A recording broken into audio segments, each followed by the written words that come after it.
Kehidupan Katolik dalam masa Advent. Apa yang kita persiapkan? Bukan untuk kelahiran Kristus, melainkan untuk sesuatu yang akan datang. Oleh John M. Goldenski. Advent berarti kedatangan atau dimulainya suatu peristiwa. Ini adalah masa sebelum Natal yang mencakup setidaknya 4 kali hari Minggu sebelum tanggal 25 Desember. 4 minggu. Advent mengacu pada 4000 tahun yang secara harafiah dikaitkan dengan interval antara kejatuhan Adam dan kelahiran Yesus Kristus.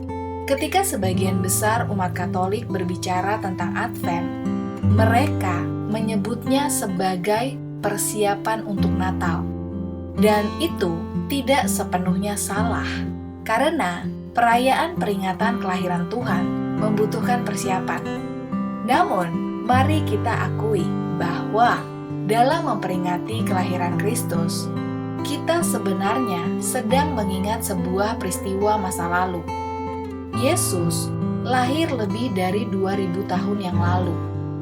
Ketika kita mencermati bagaimana masa Advent disusun, kebenarannya adalah bahwa fokus pada kelahiran Yesus menjadi dominan. Hanya dalam 9 hari terakhir musim itu, yaitu 16-24 Desember. Saat itulah Injil secara khusus berpusat pada sejarah kelahiran Yesus di Bethlehem. Pada saat itulah kata pengantar yang digunakan dalam misa berbicara secara langsung mengenai sejarah kelahiran Kristus. Sebagian besar masa Advent, antara 13-18 hari, tergantung kapan Advent dimulai, sebelum tanggal 16 Desember. Tidak berfokus pada kedatangan Yesus yang pertama di Bethlehem. Fokusnya adalah pada kedatangannya yang kedua kali di akhir zaman. Masa Advent dibuka dengan fokus eskatologis.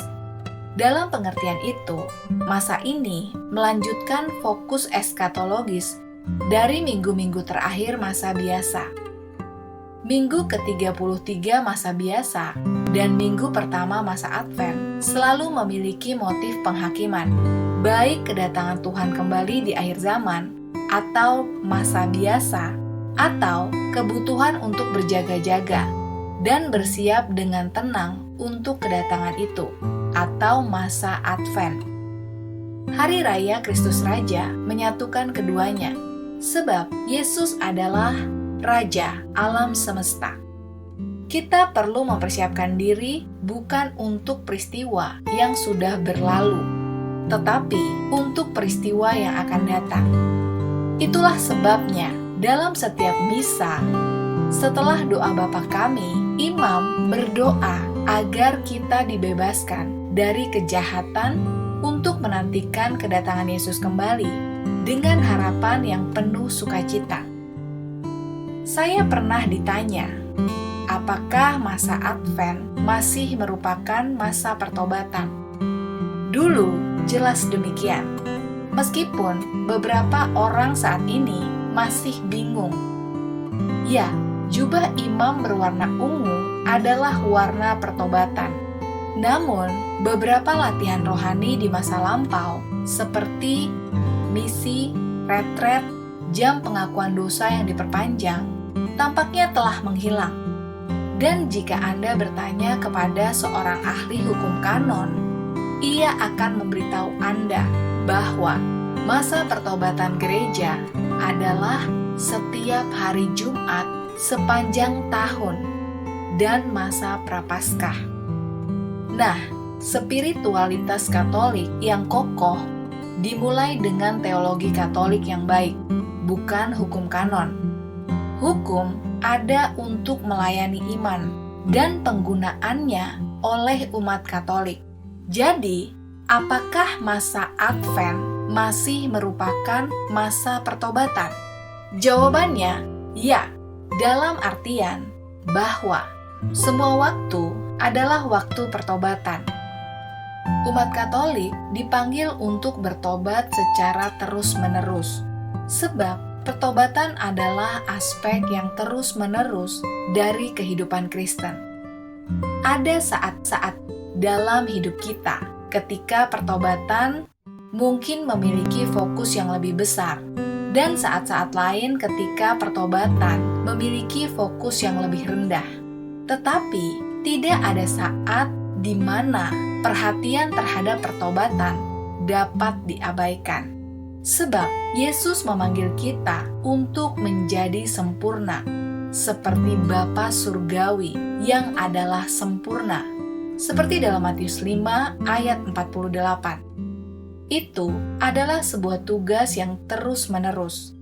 Ya, sejauh mana kita dipengaruhi oleh dosa dan atau kita semua berada pada tingkat yang lebih besar atau lebih kecil.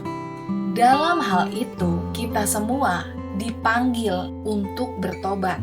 Namun, pertobatan yang kita dipanggil untuk melakukan di masa Advent memiliki karakter yang khas, yaitu salah satu dari harapan yang penuh sukacita. Seorang Katolik yang hidup di masa Advent saat ini berada dalam posisi yang lebih baik daripada para nabi mesianik, seperti Nabi Yesaya dan Nabi Mika, yang dia tahu bagaimana kisah itu berakhir dalam diri Yesus dari Nazaret. Pada saat yang sama, umat Katolik saat ini juga tahu bagaimana kisah itu akan berakhir. Ya, kemenangan Allah dan kebaikan ketika segala sesuatu ditaklukkan kepadanya, sehingga Allah menjadi semua di dalam semua. Seperti dalam 1 Korintus 15 ayat 28. Kita tahu bahwa Allah yang akan datang untuk menghakimi yang hidup dan yang mati akan menang. Satu-satunya hal yang tidak kita ketahui adalah di pihak mana kita akan berada dalam penghakiman itu, yaitu di antara domba atau kambing. Itulah sebabnya masa Advent adalah masa persiapan dan pertobatan. Masa ini adalah masa untuk mempersiapkan diri untuk kedatangan Juru Selamat kita, Yesus Kristus, Hakim atas yang hidup dan yang mati, Raja alam semesta. Lalu, cara saya mempersiapkan diri adalah melalui pertobatan hati, dari berpaling dari makhluk kepada Sang Pencipta, dari dosa kepada kasih karunia. Jadi, para imam harus mengembalikan beberapa hal pokok masa Advent yang lama, seperti misi paroki atau setidaknya jam tambahan untuk penebusan dosa sakramental. Kalender liturgi tidak dimaksudkan untuk menjadi pengulangan kehidupan Kristus. Sebaliknya, kalender ini dimaksudkan secara sistematis tahun demi tahun untuk menuntun kita melalui titik-titik puncak kehidupan Kristus dari kelahirannya hingga kebangkitannya, kenaikannya, dan pengutusan Roh Kudus. Jelas, Yesus tidak lahir setiap tanggal 25 Desember. Kalender liturgi serupa dengan Rosario. Jika setiap tahun merenungkan misteri Rosario akan menuntun kita melalui peristiwa-peristiwa terpenting dalam kehidupan, kematian, dan kehidupan kebangkitan Yesus. Semua peristiwa itu tetap relevan bagi umat Kristiani. Itulah sebabnya kita memperingati misteri-misteri yang mulia pada masa Prapaskah dan misteri-misteri yang menyedihkan pada masa Paskah. Ada satu kehidupan Kristus yang integral, yang tetap menjadi ukuran normatif bagi setiap umat Kristiani. Apakah kita merenungkannya dalam Rosario atau menaatinya sepanjang tahun liturgi? Motifnya harus sama, yaitu bagaimana unsur-unsur kehidupannya ini membentuk kehidupan kita. Masa Advent mengingatkan kita tentang apa yang Yesus lakukan bagi kita, Sehingga sekarang, atau kata singkat yang kita ulangi dalam setiap doa Salam Maria, kita dapat melalui doa Salam Maria dan semua orang kudus berpaling dari apapun yang memisahkan kita dari Tuhan dan kepada Tuhan itu sendiri. Masa Advent mengingatkan kita bahwa sekarang adalah satu-satunya saat yang benar-benar kita miliki dan dijanjikan, karena kita tidak memiliki jaminan akan masa depan kita. Jadi, kita memanfaatkan momen kasih karunia, Karios yang berarti sekarang, untuk mempersiapkan diri bagi Dia yang melalui kedatangannya di masa lalu membuat kita sadar bahwa Dia akan datang kembali dan bahwa sesungguhnya Aku akan datang segera dan Aku membawa upahku untuk membalaskan kepada setiap orang menurut perbuatannya. Seperti dalam Wahyu 22 ayat 12. Dan apa tanggapan kita yang kita persiapkan selama masa Advent dan sepanjang hidup kita? Seperti dalam kata-kata terakhir dalam Alkitab yang berbunyi, "Datanglah Tuhan Yesus, Maranatha," seperti dalam Wahyu 22 ayat 20. Demikian, semoga hal ini dapat menjadi inspirasi iman kita semua. Dan ingatlah untuk selalu tetap setia pada iman Katolik kita.